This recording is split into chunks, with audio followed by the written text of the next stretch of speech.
അതേസമയം തിരുവനന്തപുരം മുതലപ്പുഴയിൽ ഇന്നും മത്സ്യബന്ധന വള്ളം അപകടത്തിൽപ്പെട്ടു. വള്ളം മറിഞ്ഞ് ആണ് അപകടമുണ്ടായത്. തുടർച്ചയായ മൂന്നാം ദിവസമാണ് ഇത്തരത്തിൽ അപകടം ഉണ്ടാകുന്നത്. 3 തൊഴിലാളികൾ നീന്തി രക്ഷപ്പെട്ടു.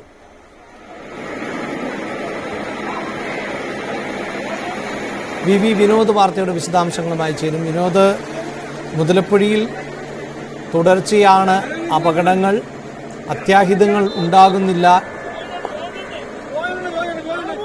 ഇടയ്ക്ക് വലിയ പ്രതിഷേധം ഉൾപ്പെടെ ഉയർന്നിരുന്ന ഒരു സാഹചര്യമുണ്ടല്ലോ. ഇപ്പോഴവിടുത്തെ ഒരു സാഹചര്യം എന്താണ്?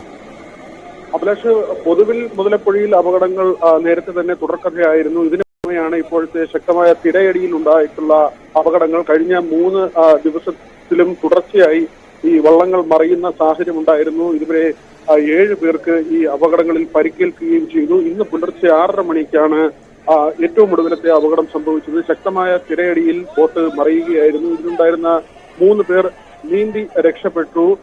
വലിയ പ്രതിഷേധമുണ്ട്. കാരണം അവിടെ ഡ്രഡ്ജിംഗ് ഉൾപ്പെടെയുള്ള കാര്യങ്ങൾ നേരത്തെ തന്നെ പറഞ്ഞിരുന്നതാണ്. ചില നടപടികൾ, പാറക്കല്ലുകൾ, പുലിമുട്ടിൽ നിന്ന് അടർന്നു വീണ പാറക്കല്ലുകൾ, അത് നീക്കുന്നതിന്റെ ചില പ്രവൃത്തികൾ തുടങ്ങിയിരുന്നു. പക്ഷേ അത് പൂർണ്ണതോതിൽ പൂർത്തീകരിക്കാനായിരുന്നില്ല. അതുകൊണ്ട് തന്നെ മത്സ്യത്തൊഴിലാളികളുടെ വലിയ പ്രതിഷേധമുണ്ട്. സ്ഥാനാർത്ഥികളൊക്കെയും ഇപ്പോൾ ഇന്നലെയും ഇന്നുമായി മുതലപ്പുഴി പ്രദേശത്ത് സന്ദർശിക്കുകയും അവിടെ മത്സ്യത്തൊഴിലാളികളുമായും വൈദികരുമായും ഒക്കെയും സംസാരിക്കുകയും ചെയ്തിട്ടുണ്ട്. ഏവരും ശാശ്വത പരിഹാരം എന്ന ഉറപ്പാണ് നൽകുന്നത്. ഏത് സാഹചര്യത്തിലായിരുന്നാലും നേരത്തെ തന്നെ ഈ തിരയടിയുടെ പ്രശ്നം നമുക്കറിയാം. ഏതാണ്ട് 10 വർഷത്തിനിടെ 60ഓളം ആളുകൾ ആ തരത്തിൽ ജീവഹാനി എന്ന നിലയിലേക്ക് പോയിരുന്നു. നിരവധി പേർക്ക് പരിക്കേൽക്കുന്ന സാഹചര്യം ഉണ്ടായിരുന്നു.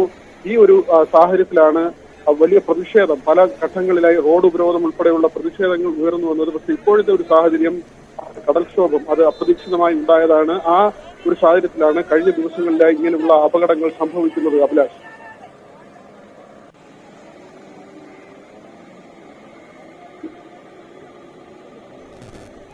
റൈറ്റ്. മുതലപ്പുഴയിൽ അപകടങ്ങൾ തുടർക്കഥയാകുന്ന സാഹചര്യമാണുള്ളത്.